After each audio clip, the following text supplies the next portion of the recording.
Before you dive into the deep or dark web, you need to build a safe digital space, an environment where privacy comes first. That means locking down the operating system itself, the foundation of everything you'll do. Let's look at two of the best options, Tails OS and Qubes OS. We'll start with Tails, the amnesic incognito live system. Tails is designed to leave no trace. You don't install it on your hard drive. Instead, it runs entirely from a USB stick or DVD. When you shut it down, everything you've done, websites, documents, downloads, disappears. It also routes all traffic through the Tor network by default. No configuration needed. Just plug in, boot up, and you're anonymous. To get started with Tails, 1. Download the latest Tails image from the official website. 2. Use a verified tool like Etcher or Rufus to flash it onto a USB stick. 3. Boot your computer from the USB and follow the prompts. You're now operating in a temporary, privacy-focused system that's completely isolated from your normal setup.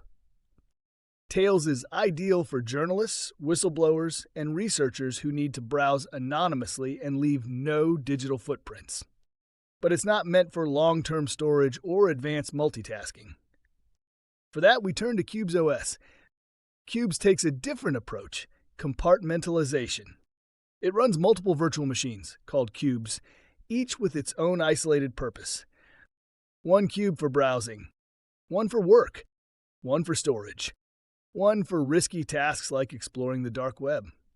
Even if 1 cube is compromised, the rest remain untouched. It's like having separate computers within one machine. Qubes is powerful, but not beginner-friendly. It requires a compatible device, decent RAM, and some time to learn. To get started, 1. Download the official Qubes ISO file. 2. Flash it to a USB, then install it on a dedicated device or partition. 3. Configure your Qubes, personal, work, vault, and disposable, based on your threat model. What's a threat model? It's your answer to this question. Who are you protecting yourself from, and what would happen if they got access? The more serious your model, the more isolation you'll want. That's where Qubes shines. You can even run Tor inside a disposable cube, so every browsing session is wiped clean after use. Whether you choose Tails or Qubes, the goal is the same. Operate outside your default system. Stay compartmentalized. And eliminate traces the moment you disconnect. This is your digital bunker, a secure base from which to explore the rest of the course. Let's keep building.